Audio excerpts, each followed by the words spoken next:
Europe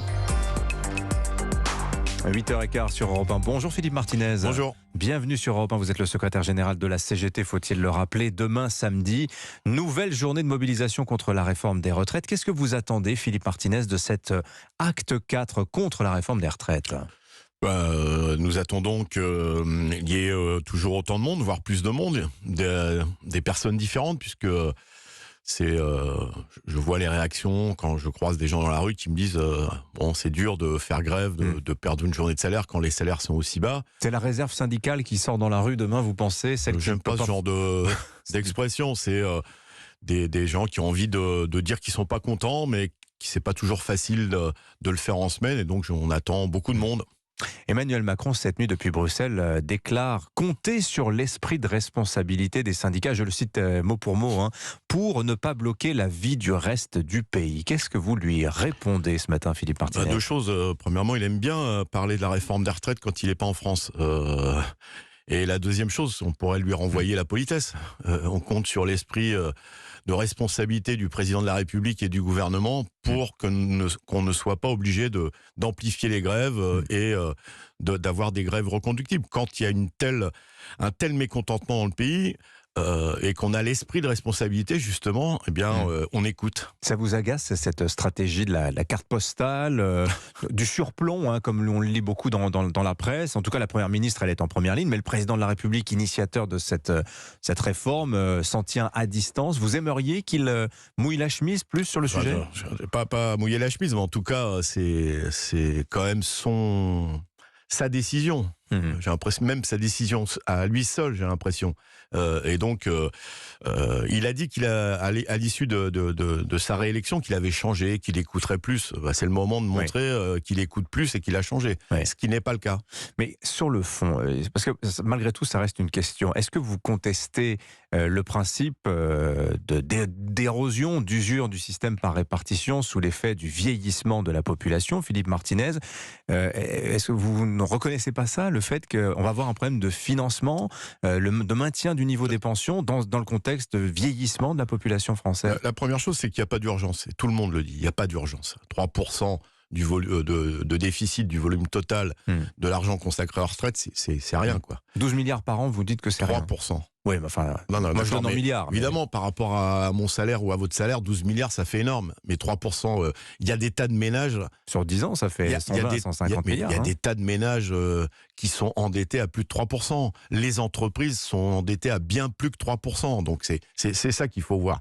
Et la deuxième chose, c'est que oui, il faut améliorer le système. Mais améliorer le système existant. Oui, il y a un problème de pension des femmes. C'est pas la réforme proposée par le gouvernement qui va le faire. Donc il faut travailler plus de recettes par le biais des cotisations, et ça ne peut pas être l'allongement de l'âge de départ à la retraite ou l'allongement de la durée des cotisations. Alors, vous êtes dans la rue demain, vous serez à Paris, je crois, pour la manifestation. Oui. Jeudi prochain, 16 février, vous devriez défiler, je crois, à Albi, dans le Tarn. Normalement, Laurent Berger de la CFDT sera avec vous. C'est le début d'un Tour de France. J'ai pas envie de dire main dans la main, parce que l'image serait un petit peu excessive. Mais... Tour de France, c'est au mois de juillet. Ouais. Normalement, ça devrait se préciser demain, mais je pense qu'il est normal, puisque... En tout cas, et lui aussi, on a l'habitude de beaucoup se déplacer, de beaucoup aller sur le terrain. C'est la différence d'ailleurs avec le gouvernement et le président de la République qui gèrent leurs affaires de très haut. Bon, vous avez vu, Elisabeth Borne était sur le terrain, dans le Nord, hier, malgré tout, elle aussi. D'accord. Bon. Oui, j'ai vu... Un partout.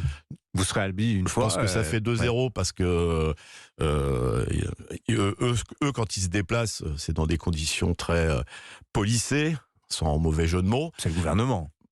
Sans mauvais jeu de mots, et en plus devant des auditoires parfois très restreints. Nous avons la prétention, modestement, d'être sur le terrain, de croiser des salariés, et donc c'est ce qui fait aussi la richesse de nos arguments. Donc oui, c'est bien d'aller... défiler, si ça se confirme, on a beaucoup parlé de la mobilisation dans les petites villes ou dans les villes moyennes. C'est bien d'y aller, y compris dans une ville, outre ses traditions historiques, c'est une ville encore industrielle où il y a besoin de parler emploi, retraite, salaire, etc. Il y a un message à travers ce déplacement, Philippe Martinez? Non, je pense que c'est pas un message, c'est l'idée de pas toujours être à Paris, Oui, d'accord. et puis aussi d'aller rencontrer des gens, des citoyens, citoyennes qui ont les mêmes problématiques que dans toute la France, mais Oui. avec des spécificités. Par exemple, les services publics, le transport. On voit pas la même chose dans certaines villes de province qu'à Paris. Alors, sur le calendrier, donc demain, vous êtes dans la rue, le jeudi prochain, le 16 également. Ensuite, il y aura le 7 mars, puis Rien n'est décidé. le 8. Alors, rien n'est décidé. Rien n'est décidé. Ah bah voilà, Demain, on continue à en discuter aujourd'hui et vous aurez D'accord. les informations demain avant la manifestation. Alors voilà, question que j'allais vous poser, c'est ça fait un grand trou quand même entre le 16 et le 7 mars, presque 3 semaines. Mais Donc est-ce qu'il y aura des choses Mais vous me dites on aura les informations Voilà, demain. voilà. Alors, le fond de la question, c'est surtout jusqu'à quand on joue comme ça à saute-mouton, avec des dates de mobilisation d'une semaine à l'autre. Vous avez dit quand même très clairement, avant le départ de la manifestation mardi, que vous souhaitiez aller vers des grèves dures, reconductibles, un mouvement qui s'intensifie, qui quelque part aussi change de nature. Est-ce qu'au sein de l'intersyndicale, cette voix que vous exprimez, elle est partagée par d'autres, à commencer par Laurent Berger de la CFDT?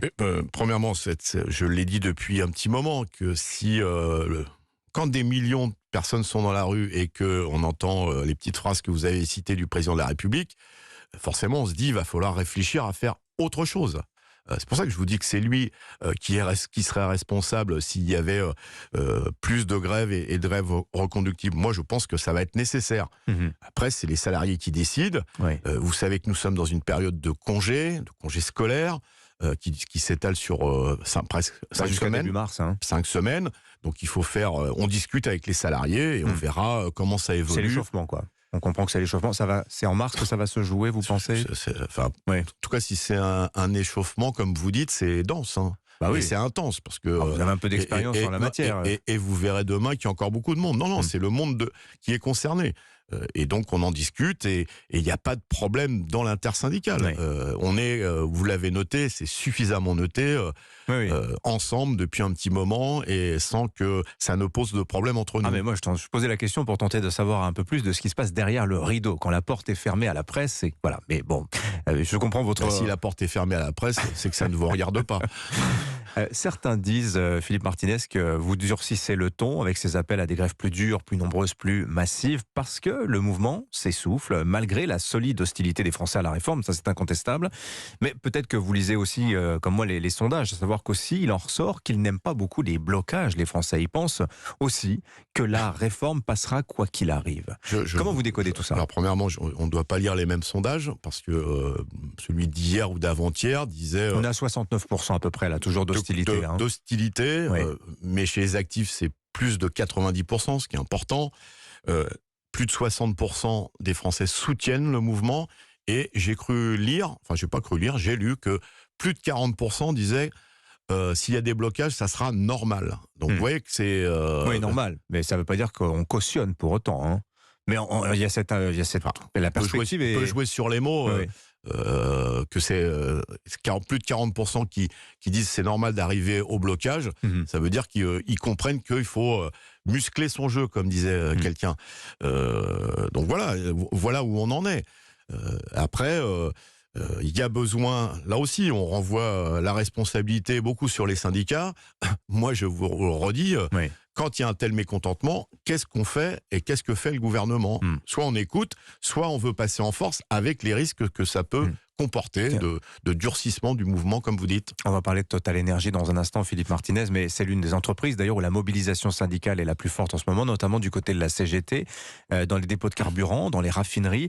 Est-ce que vous appelez ce matin à un arrêt de la production pétrolière? Mais je veux bien redire ce que j'ai déjà dit. Oui. Il y a besoin qu'il y ait plus de grèves, des grèves reconductibles, y compris des grèves reconductibles. C'est pas forcément 24 heures tous les jours. Ça peut être 2 heures, 3 heures. Non, mais c'est en lien avec la question que je vous posais à l'instant sur la stratégie de blocage.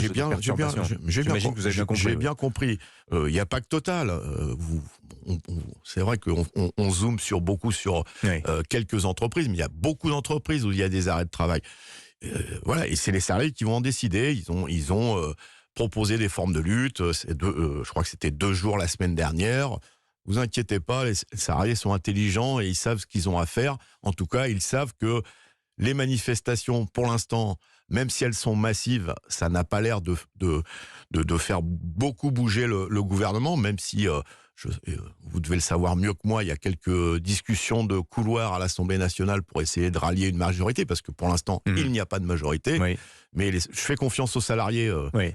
Alors, est-ce que vous faites confiance aux parlementaires? Vous avez dit sur LCI mercredi, cette phrase m'a interloqué. Quand une loi est mauvaise, on continue à la combattre, même si elle est votée.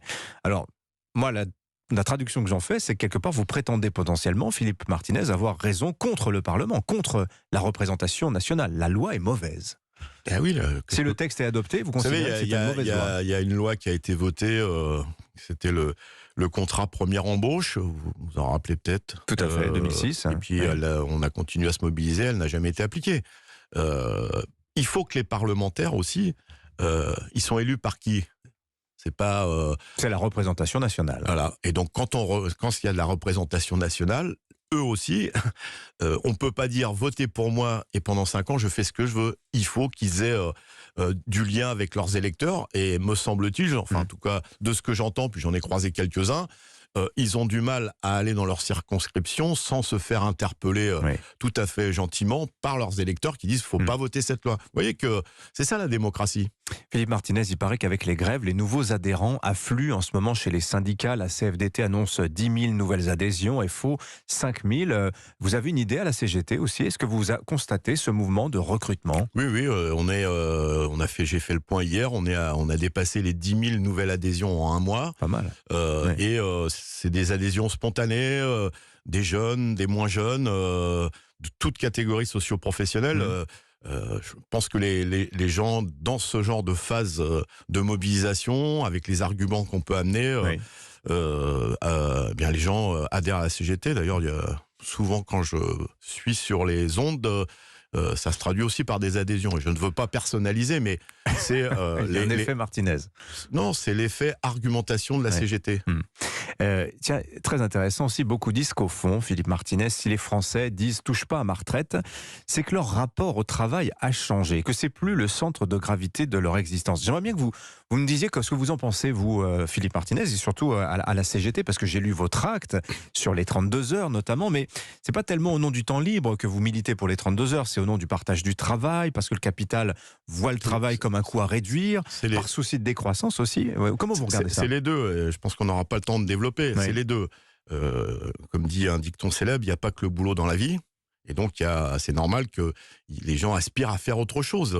Et c'est pas de la paresse, militer dans une association, s'occuper d'un club sportif, etc., etc. Et en même temps, il faut retrouver le sens du travail. Il y a trop de salariés en général qui disent on ne me laisse plus faire mon travail comme il faut. Donc là aussi, et c'est ce que d'ailleurs on milite ensemble avec Laurent Berger pour qu'il y ait un vrai débat sur le sens du travail. Donc c'est retrouver le sens du travail et puis en même temps travailler moins, parce qu'il n'y a pas que le travail dans la vie. Vous voyez, c'est cet équilibre-là. Merci Philippe Martinez. Merci à vous d'être venu nous voir ce matin. On n'a pas parlé des milliards de bénéfices de Total, comme quoi il y a de l'argent dans ce pays pour plus de justice fiscale et pour plus de cotisations sociales pour améliorer les retraites. Vous prenez les bénéfices de Total pour régler les autres sujets, Philippe Martinez, c'est ça l'idée? Avec Total, il y en a d'autres. Merci d'être venu nous voir. Vous revenez quand vous voulez, on aura l'occasion d'en reparler.